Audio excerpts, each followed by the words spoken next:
Welcome to the Startup Funding Espresso. I'm Hall T. Martin, where we talk about how to raise funding and invest in startups and the time it takes to drink an espresso. If you have a question about startup funding or investing, please go to the website, startupfundingespresso.com, and type in your question into the chat bot in the lower right corner to receive an answer. I hope you enjoy this episode. Hello, this is Hall T. Martin with the Startup Funding Espresso, your daily shot of startup funding and investing.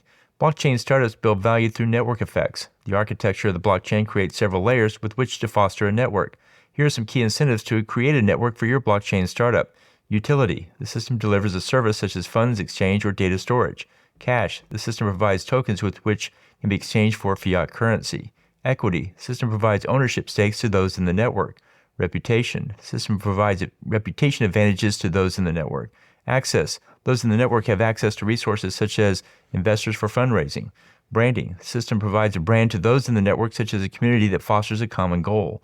NFTs. The system provides non-fungible tokens that represent something of value within the community, such as a piece of art from a specific artist. Tokens. The system provides tokens to those in the network that brings benefits to the holders, such as access to resources.